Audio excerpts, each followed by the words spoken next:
Most traders are using support and resistance completely wrong. They draw a level, price touch it, and they enter immediately.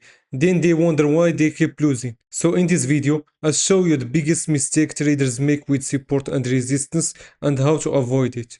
Let me show you an example on the chart. As you can see here, the market was moving down and eventually reaches this support level. Many traders see this area and immediately enter a buy trade because they think price reaches support, so it has to go up. And sometimes they are right. But look at what happens in this example. The sellers are still in control. The market is still making lower lows and lower highs. There is no sign that the downtrend is over. So instead of reversing, the price breaks below support and continue moving down. This is why many traders say support and resistance does not work.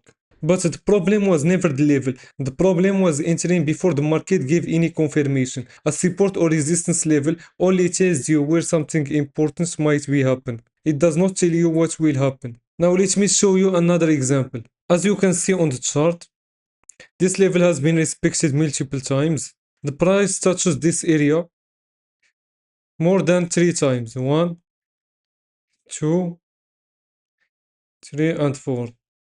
That tells me this is a strong and important resistance level. I still do not enter immediately. I wait and watch how the market reacts. Does the market reject the resistance and start losing momentum? Or does it break above the level with a strong momentum? That reaction tells me whether I should look for a reversal trade or breakout trade. Let's continue with this example. As you can see, after the price reaches this resistance level, the market starts slowing down. The buyers are no longer pushing the price higher with the same strength. The market starts showing signs of potential reversal, but I still do not sell here. I wait for my final confirmation. I draw the trend line following the uptrend. And as you can see, we have 1, 2, 3 touches, which makes this a valid trend line. Now I wait for the most important moment. The candle breaks below the trend line and close below it. This tells me that the buyers are losing control and sellers are starting to take over. This is where I enter my sell trade. My stop loss goes above the recent swing high and my take profit is placed at the next major support level, here. As you can see, the market moved lower and reaches the target. Now let's look at a breakout example. As you can see here, the market reaches a strong resistance level that has been respected multiple times. Many traders expect that the market to reverse and enter a sell trade immediately. But remember, a strong level does not mean the market must reverse. We wait for a confirmation.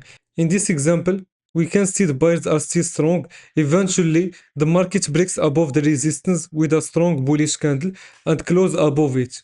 This is our first sign that the breakout may be valid. But again, I do not chase the trade immediately. I wait for the market to come back and retest the previous resistance level.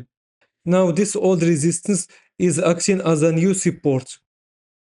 The market respects the level and start moving higher again. This is where I enter a buy trade. My stop loss goes below the new support level and my target is next resistance area, here. As you can see, the market continue moving upward. So the biggest mistake most traders make is believing support and resistance tells them exactly what the market will do. It does not. It always shows you where an important reaction may happen. So remember these simple rules. First, find a strong support and resistance level with multiple touches. Second, never enter just because the price reaches the level. Third, wait for the market to show you whether it wants to reverse or break through the level. That is the difference between guessing and trading with confirmation.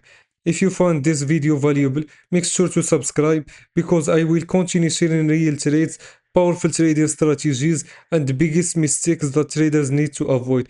Thank you for watching and I see you in the next video.